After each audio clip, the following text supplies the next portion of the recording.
validation versus being your own validator.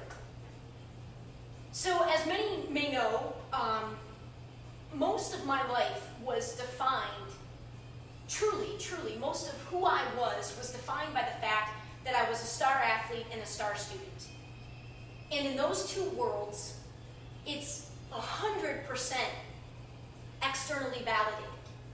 I mean, you in terms of academics, it's the grades you get. And then the sort of generalizations or assumptions made about somebody who gets good grades, or about somebody who's an athlete and goes to college on a scholarship, an athletic scholarship. I mean, we've got so many assumptions that we make in this world. And it's interesting because there were a lot of different themes that sort of ran through my healing year in Michigan.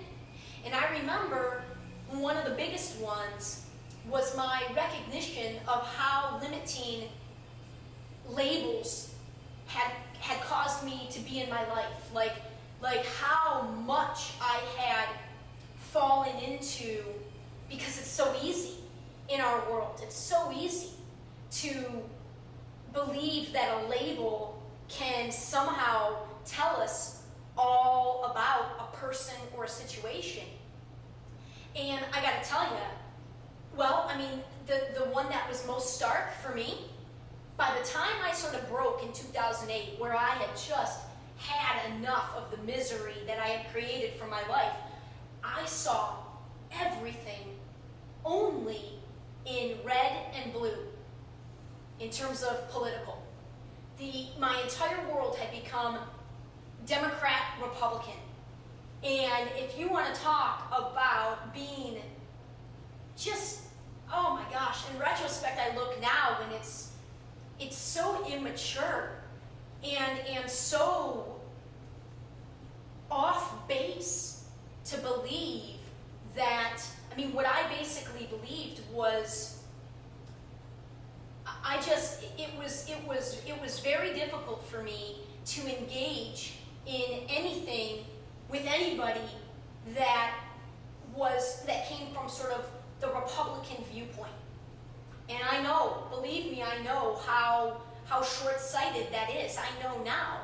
At the time, all I was doing, and this is coming from somebody who really didn't start to get into what was going on in the world until 9/11.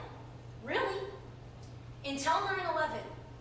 And from that point on, I mean, it was hard to take in any information and not be turned into a hateful person, into a person that only saw red and blue. I mean, I would argue that that's what our powers that be, I mean, if we're all busy arguing with one another, we're certainly not keeping those in check who are supposed to have, the best interests for the majority of us at hand. I mean, it was just, all I could see were massive injustices, massive, I didn't know how to reconcile the world that I saw with what I felt inside, that we were here, we're here to love, to